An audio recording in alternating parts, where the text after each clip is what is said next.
What's going on, guys? Welcome to Gunshot Gaming. Today we're going to get into another episode of T&O with Tito, and today's game is going to be It Takes Two.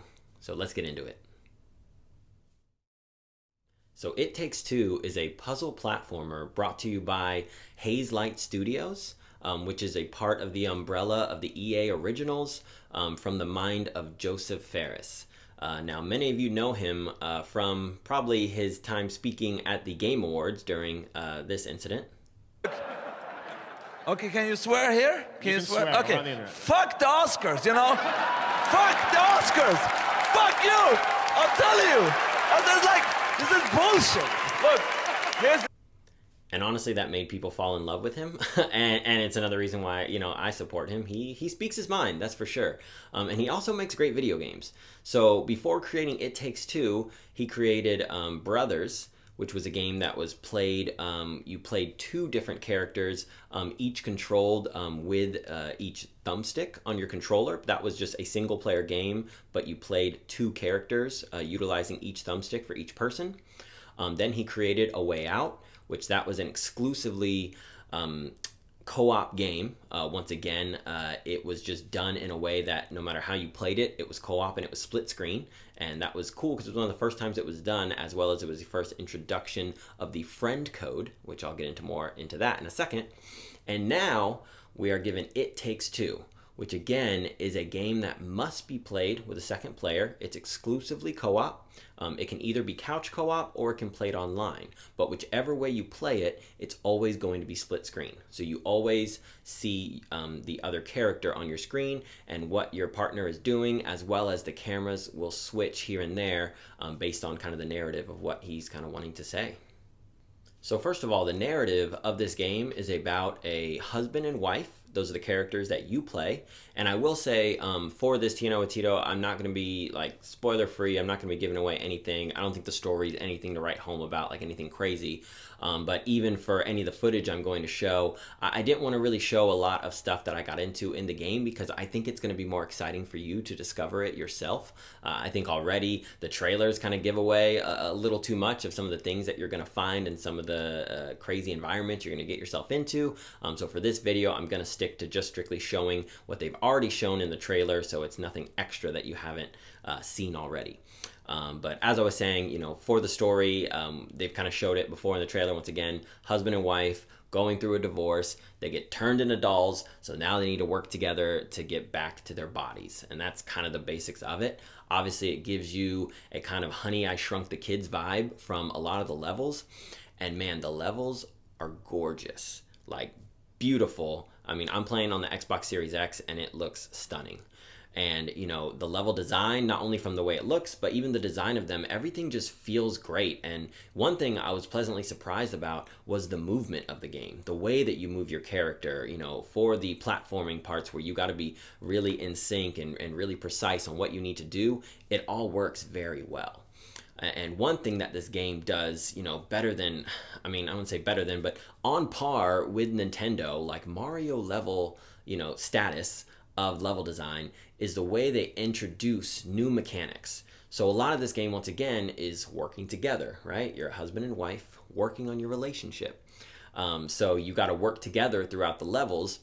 And, one of the examples, once again, which is shown in the trailer, like I said, I don't want to give a lot, especially this is something that is right at the beginning of the game, is, for example, I was handed nails, and then, my co-op partner was handed a hammer. And I had to shoot nails out to the wall so he could then use the hammer to swing on those nails to get across to a certain level. Now, there's so many different parts of the game where that's kind of the exact way that it works. Not in the sense of, oh, you're throwing something, someone's swinging on something, but in the sense of that you have to work together. And I love that like part of it, as well as the puzzles themselves. Nothing was like too crazy that you were like super scratching your head on. There'd maybe be something that we'd be looking around for like 3 minutes, 5 minutes, kind of like, what are we supposed to do? And then you'd figure it out pretty quickly. But it's not a punishing game, as well as, you know, you can die pretty often, and that's something that you learn in the game right away. It's like you come back in seconds. So it's very forgiving. So you're really open to kind of explore and do whatever, as well as, I mean, there was times where we'd be doing a level and I'm supposed to hit something, so he can jump across a ledge, and I'd purposely not hit it to watch him die just because it was funny. And then he did the same thing to me for a couple of the things we were supposed to do. But as well as they do introduce in this game little areas where you strictly face off against each other. Bunch of little mini games hidden within the levels, and a good thing is you can go back and play any of those mini games once you've beaten the game. Now, in total, the game, I want to say, took me about like 9 to 10 hours to get through. And that's with like hitting every single mini game. Also, there are some other bonus parts of the levels that you can find, you know, special secret areas. So anytime we saw something, we were like, yeah, let's go. Just because I wanted to explore our parts of it.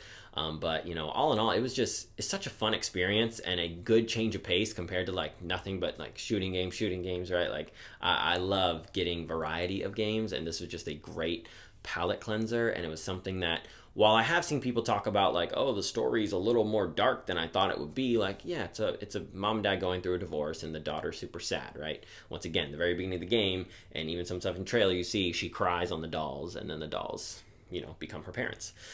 So yeah, it's sad in that aspect of things, but you see the route that they're going, right? Like it's no crazy like, oh my goodness, I never thought they were gonna like work their relationship together by working together in this. Like, duh, that's exactly what they're going for.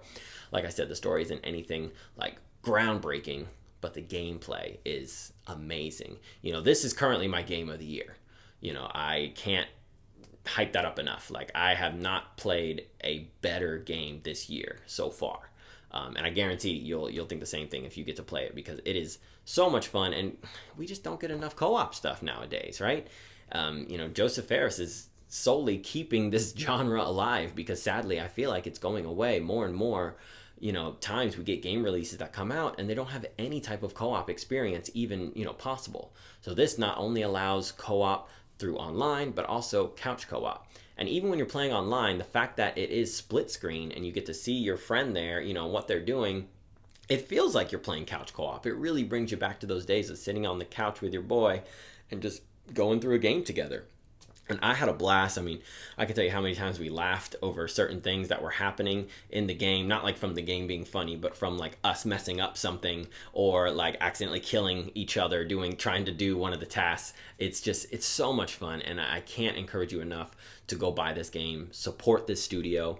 One thing that they do, like I was talking about before, is the friend pass. So when you purchase this game, you can then, friend code, you can then give your friend a code to download the game, and they can play through the entire game with you without dropping a dime. So all because you bought the game, give your friend the friend code, you can play through the whole game with somebody. And that's done because this whole game is meant to be played co-op. It doesn't even have an option to like, oh, find a random to play with, because that wouldn't be fun. This game's about communication. And, you know, as you all know, playing online with random people, you don't always get the best communication, right? So it's meant to be played with like somebody that you know, somebody that you want to get through things with. So, you know, it's just so cool to see that that's done, and it's so consumer friendly. You know, a lot of other games would not touch this, right? Everybody's all about how can I get more money from you. So it's kind of crazy that he's allowing you to just have someone else play the whole game with you, even though they didn't purchase it. So that reason alone is why you should go support this game. So we get more things like this. You know, I think the gaming industry as a whole, we're getting a lot of the same things, right? How many times do you see the sentiment of like, enough battle royales already, right? Like, I get it, it's still fun, I still play them, and hopefully people will come out with new versions of it, but we need more variety in general, right? That's why I love seeing when single player, you know, story focused games come out, as well as something like this that's so focused on co-op. Like, I love co-op. I can't say that enough. Like, I hope more of these games come out, and, you know, seeing the progression that he's gone through from Brothers to A Way Out to, you know, It Takes Two. Like, sky's the limit on what he's going to do in the future. So we need to support this game and continue, you know, to vote with your wallet and showcase, you know, what more that he can bring to the table, because I think this game is flying under the radar a little bit. You know, I've seen some outlets talk about it here and there, but I feel like not enough. Like, this game's amazing. play it and you will not be disappointed.